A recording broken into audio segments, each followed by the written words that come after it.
외국인 투자가들은 이런 얘기를 합니다.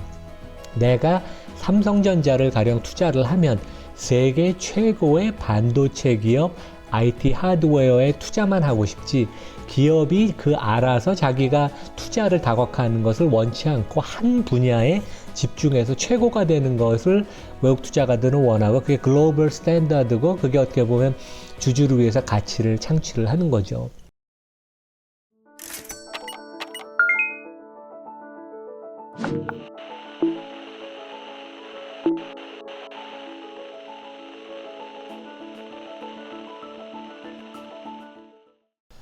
안녕하십니까, 이나무입니다. 금년 마지막 영상인데, 오늘은 최근에 화제가 많이 됐고, 저도 거의 모든 16회를 다 본 것 같은데, 재벌집 막내 아들이라는 그 미니 시리즈가 있었죠. 이제 저도 넷플릭스 통해서 봤는데, 요와 관련된, 우리가 이제 투자와 관련돼서 어떤 시사점이 있냐 하면, 여기 이제 순양그룹이라고 나오죠. 대한민국 최고의 재벌 기업의 그 패밀리, 가족의 어떠한 음모, 그 다음에 승계를 앞둔 여러 가지 전략, 그 다음에 이제 상장사들, 대주주들이 어떻게 보면 주가 조작도 서슴지 않고 그 과정에서 이제 많은 소액 주주들이 희생이 되는 이제 그런 모습을 보이는데, 우리가 패밀리 비즈니스, 가족 기업에 대해서 한번 공부를 하면 좋겠습니다. 그래서 우리나라 뭐 대표적인 그 재벌 기업들이, 대기업들이 다 패밀리 비즈니스, 가족 기업이지만, 해외에도 보면 유럽에서 패밀리 비즈니스가 시작을 해서 아시아, 미국의 패밀리 비즈니스가 아주 많고, 가족 기업이, 한국에서는 칭찬도 받지만 비난도 많이 받는데, 대체로 해외에서는 패밀리 비즈니스들이 경영 성과가 뛰어나고 주가 성과도 아주 뛰어나서 모범적인, 어떻게 보면 좋은 비즈니스 모델로도 인정을 받아서, 그러한 케이스를 제가 크레딧 스위스 리서치를 중심으로 설명을 드리고, 이제 이 드라마의 이제 마지막에 그 미라클 인베스트먼트에서 이제 이런 얘기를 던집니다. 코리아 디스카운트가 이제 해소가 됐는가 관련돼서 우리가 이제 코리아 디스카운트 문제를 어떻게 봐야 되는지, 이제 그런 얘기를 제가 마지막으로 정리를 하면서 이제 영상을 마무리 짓겠습니다. 다음 그림은 이제 우리 그 재벌집 막내 아들의 그 대표적인 그 홍보 사진인데, 우리가 이제 이 그 미니 시리즈를 보다 보면 과연 순양그룹, 어떻게 보면 한국의 이제 대표 그룹으로 여기서 묘사가 됐는데, 여기에 그 진 패밀리 같이 모든 가족 기업이 진짜 나쁜가? 그러니까 실제 외형적인 성장은 하지만, 여기서 보면 이제 이성민 그 중진 배우가 이제 그 역할을 했던 진양철 회장의 아주 그 연기가 대단히 화제가 됐고, 이제 주연인 그 송중기, 그 막내 아들로 나오죠. 어떻게 보면 막내 손자가 정확한 표현인데, 자기를 죽인 그 가족의 패밀리의 막내 아들로 다시 태어난 그런 판타지인데, 실제 그 창업자 진양철 회장의 그 사망을 앞두고 그 부인, 그 다음에 자식들이 살인까지 그 음모를 하는 그러한 치열한 승계 작업, 그 다음에 이제 여러 가지 그 암투가 벌어져서, 어떻게 보면 뭐 대기업에 이런 드라마들이 있긴 하지만 구독자분들은 보다가 보면 약간 쇼킹한 그런 장면도 있는데, 우리가 먼저 한국의 그 패밀리 비즈니스를 한번 먼저 살펴보죠. 이제 해외의 경우로 우리가 그 진단해 보기 전에, 한국에서는 공과 과가, 그러니까 크게 기여한 부분도 있고, 그 다음에 이제 과실도 있다고 생각을 합니다. 우리 50년대부터 시작해서 60년대, 70년대에 보면 뭐 기라성 같은 그 정주영 회장, 현대, 삼성의 이병철 회장, 대우의 김우중 회장, 이런 분들이 대한민국을 일으켰죠. 그래서 정부와 그 파트너십을 구축을 해서 양적 중심의 그 비즈니스 모델을 추진을 했고, 그 과정에서 이제 정부와 아주 밀착이 됐습니다. 그래서 이제 청와대에서 그 자금을, 은행을, 금융권을 통해서 밀어주면 그 자금으로 차입 중심의 그 양적 성장을 했고, 근데 이제 이 과정에 있어서 너무 공격적으로 확장을 하다 보니까 실제 자본은 부족을 한데, 그래서 이제 그 타인 자본, 그러니까 실제 일반 주주의 돈을 많이 빌리고 차입을 해서 이제 성장을 많이 추구했는데, 그 과정에서 너무 단기간 동안 공격적인 다각화를 하다 보니까 세계에서 유례가 없는 아주 복잡한 그 지배 구조를 갖게 됐어요. 그래서 심지어 롯데그룹 같은 데는 비서실에서 자기네 지분 구조가 어떻게 되는지도 그 팔로우하기 어려울 정도로 복잡하다. 근데 이제 외국인 투자가들은 이런 얘기를 합니다. 내가 삼성전자를 가령 투자를 하면 세계 최고의 반도체 기업 IT 하드웨어에 투자만 하고 싶지, 그 아래에 투자가 돼 있는 호텔 신라나 삼성증권, 삼성 엔지니어링, 이런 그 내가 원하지 않는 비즈니스, 그러니까 나는 반도체 하면 삼성전자만 투자를 하고, 호텔을 투자를 하고 싶으면 미국의 메리엇을 사든지 에어비앤비를 사든지 아니면 샹그릴라 호텔 체인을 사든지 이런 식으로 하지, 기업이 그 알아서 자기가 투자를 다각화하는 것을 원치 않고 한 분야에 집중해서 최고가 되는 것을 외국 투자가들은 원하고, 그게 글로벌 스탠다드고, 그게 어떻게 보면 주주를 위해서 가치를 창출을 하는 거죠. 하여간 이러한 우리나라의 가족 기업들은 파이를 키운 것은 맞습니다. 성장을 통해서. 하지만 그 파이를 공평하게 주주들의 지분율에 따라서 이제 나누는 것이 무관심 내지 그것을 이제 무시했죠, 되게. 그 과정에 있어서 소수 주주들이 무시가 되고, 외국인 기관 투자가들의 권리가 무시가 되고, 최근에 보면 그래도 이제 그 공개 매수 제도 같은 게 이제 부분적으로 도입이 되고, 일부 거버넌스 측면에 있어서 개선이 있어서 조금 희망이 보이기도 합니다. 근데 우리 옆 나라인 중국과 한국의 경우를 보면 경제 성장률이 과거 한 30년 동안 엄청 높았어요. 특히 중국은. 근데 이제 그 부분이 매출 성장률로 일어났지만 실제 기업의 주주 가치, 순이익 증가율로는 많이 일어나지가 않아서, 우리가 10년, 20년, 30년 중국과 한국의 주가 성과를 총 주주 수익률 기준으로 보면 그렇게 높지가 않습니다. 거의 뭐 5% 미만현. 그래서 배당 좀 받고 주가는 거의 오르지 않은 양상을 보이는데, 성장은 하나고 그것이 결국 주주 가치로 창출이 되는 그 과정은 틀리다는 것을 우리가 명심해야 될 것 같습니다. 제가 이제 가족 기업, 패밀리 기업을 얘기하기 전에 이제 우리가 쉽게 이해할 수 있는 부분이, 아마 우리 구독자, 청취자분들도 명품 또 좋아하시는 분도 있고 실제 투자를 하신 분도 있을 텐데, 대표적으로 루이비통 같은 그 브랜드를 가진 LVMH 그룹, 프랑스에 상장돼 있죠. 시총이 한 500조 원 됩니다. 구찌 브랜드를 가진 블란서의 케링 그룹, 그 다음에 에르메스 브랜드, 여기는 단독 브랜드인데 여기도 상장이 돼 있고 시총이 100조 원이 넘고, 샤넬도 가족 기업인데 여기는 돈이 너무 많아서 상장이 필요가 없어서 비상장으로 남아 있습니다. 그 다음에 이제 프랑스에서 시작을 해서 이제 이태리 밀라노에 상장돼 있는 몽클레어 그룹은 이제 이태리 그룹인데, 어떻게 보면 이 럭셔리 명품 브랜드는 프랑스랑 이태리 사람들밖에 못해요. 실제 영국의 버버리 브랜드도 지금 실제 맥을 못 추고, 미국의 마지막 명품 브랜드인 티파니도 LVMH가 인수를 해가서, 여기는 하여간 요 두 나라의 그 패밀리들만 할 수 있는 아주 독특한 비즈니스다. 그만큼 이 진입 장벽도 높고 한국이나 중국이 따라하기도 어려운 그런 아주 독특한 산업의 영역을 이 패밀리 비즈니스들이 구축하고 있다고 볼 수 있습니다.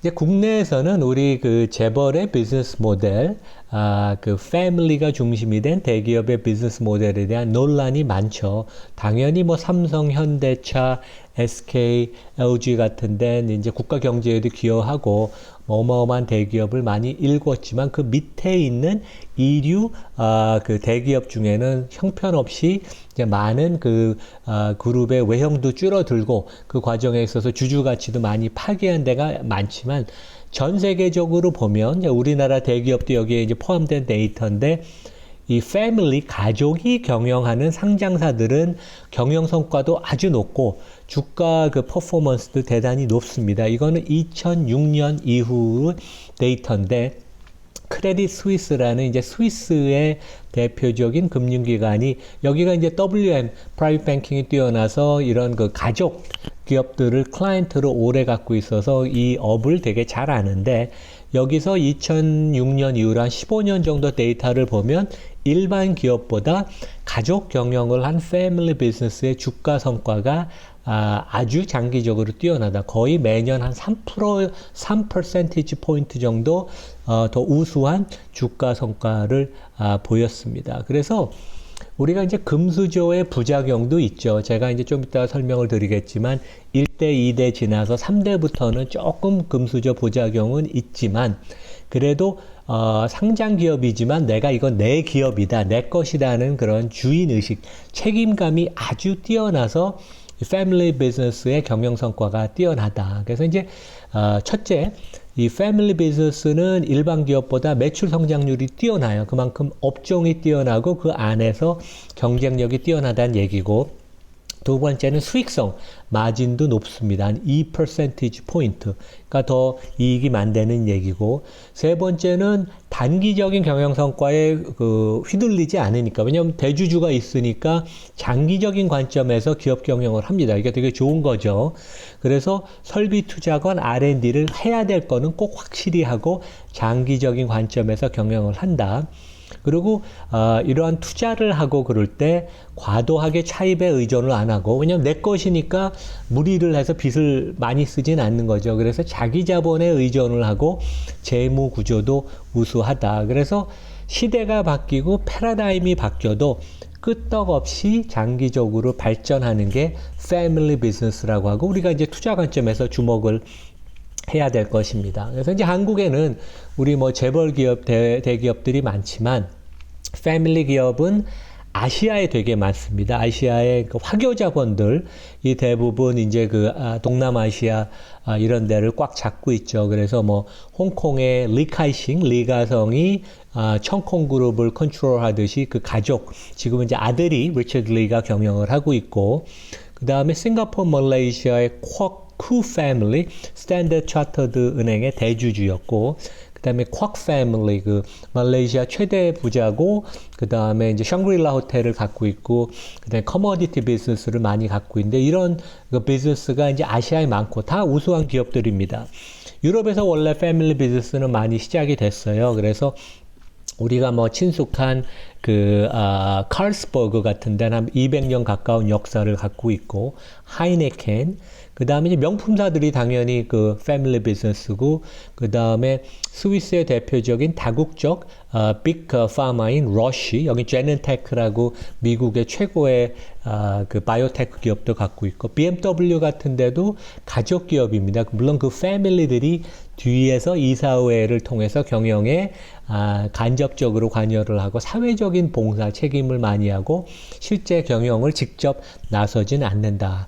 그리고 이제 미국도 상당히 있습니다. 그래서 미국의 뭐 대표적인 리테일러인 월마트는 월튼가가 1962년에 창업을 했고, 미국의 세계에서 가장 뛰어난 화장품 회사인 에스티 로더도 유태인 자본이 만든 패밀리 비즈니스고, 초콜릿 비즈니스가 수익성이 높은데 여기는 다 가족 기업들이 많습니다. 헐시라고 상장사인데 시총이 한 60조 원이 되고 영업이익률이 20%가 넘는 데도 있고, 그 다음에 자동차 회사 포드도 포드 패밀리들이 만들었죠. 그래서 아시아에 많고 유럽에 많고 미국에도 상당히 있는 그런 거고, 업종을 불문하고 패밀리 비즈니스는 되게 많다. 근데 컨슈머 비즈니스가 되게 많고, 아까 제가 말씀드린 비즈니스도 컨슈머가 많고, 그 다음에 산업재도 많고, 하지만 정부의 규제 라이선스가 있는 은행, 유틸리티 뭐 이런 쪽은 패밀리 비즈니스가 많지가 않다. 근데 우리가 약간 주목할 필요는 있습니다.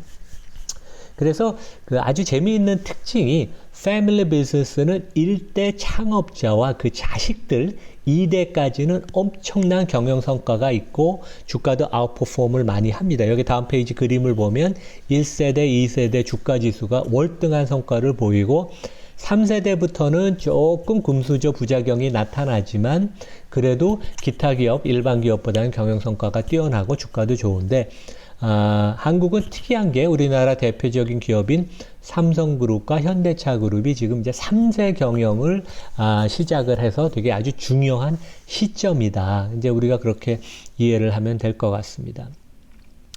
우리 재벌집 막내 아들에서 16회 이제 마지막 회에 송중기와 그 다음에 송중기의 비즈니스 파트너인 미라클 인베스트먼트의 이제 오세현 대표가 이런 얘기를 나눕니다. 그래서 송중기가 오 대표한테 미국의 대표적인 행동주의자 펀드, 헤지 펀드의 대표이죠. 여기 오세현 대표가. 그래서 이제 이런 질문을 던져요.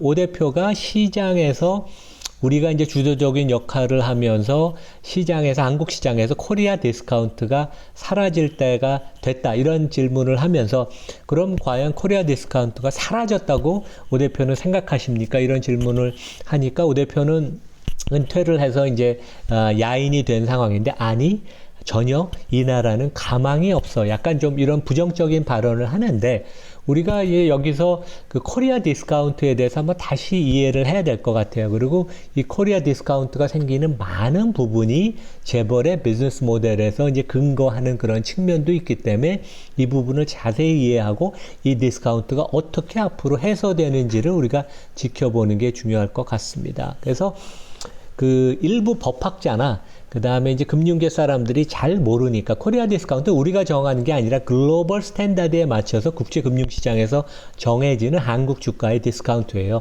삼성전자가 12배에 거래되고 애플이 24배에 거래되는 2배의 차이가 한국이 이제 반값에 거래가 되고 JP모건이 PBR이 1.2배인데 KB국민지주가 0.4배, 0.5배 반값에도 거래 안 되는 그래서 이제 이런 것들이 코리아 디스카운트인데 일부 법학자나 이제 금융인들은 이런 얘기를 해요. 남북 관계 긴장, 회계 불투명성, 그 다음에 이런 정치적인 이슈를 대는데 그건 전혀 아니고 코리아 디스카운트의 이유는 크게 4가지입니다. 특히 처음 2가지가 가장 중요하고 첫 번째는 당연히 거버넌스 문제죠. 소수 주주들이 많은 피해를 보고 이들을 보호하는 장치가 미흡하고 그 다음에 한국은 배당률이 여전히 낮습니다. 대주주가 회사에 있는 현금을 자기 것이라고 많이 생각을 하니까 일부 대주주들이.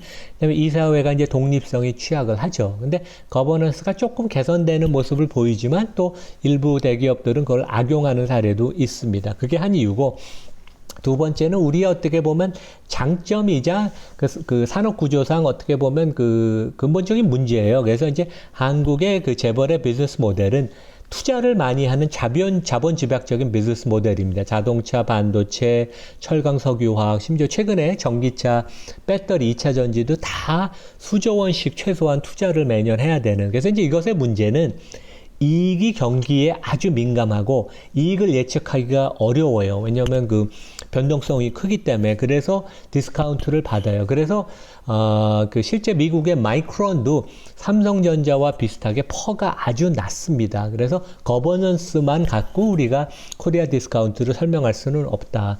그리고 21세기에서 자본시장은 애플 같은 자산 경량화 모델, asset light 모델, 그러니까 실제 자기가 제조를 안 하는 그런 모델을 선호하고 이제 그런 쪽에 프리미엄을 줍니다. 그 다음에 세 번째, 네 번째 이유는 관치. 실제 이번 정권 들어서 더 심해졌습니다. 그래서 금융기관, 통신회사, 근데 한국전력 같은데 지난 정권도 그렇고 이번 정권에 아니면 전통적으로 한국에서 정부가 과도한 간섭을 해서 모든 이런 업종이 디스카운트가 되는 요인. 그리고 이제 우리나라가 이제 마지막으로는 인구가 감소하기 시작해서 인구가 감소하는 나라는 내수 시장이 근본적으로 나중에 이제 줄어든다는 장기 성장성의 문제가 있거든요. 그래서 거버넌스, 우리의 자본주의학적인 비즈니스 모델, 관치, 그 다음에 인구 문제 이런 것들이 복합돼서 코리아 디스카운트가 생기는데 앞으로 일부 해소되는 요인도 있겠지만 남아있는 요인도 있어서 어느 정도 코리아 디스카운트는 계속 유지될 수밖에 없다. 이제 그런 점을 이해하시면 좋겠습니다. 연말 잘 보내시고 내년에 우리 첫째 주에 다시 영상에서 뵙겠습니다. 네, 감사합니다.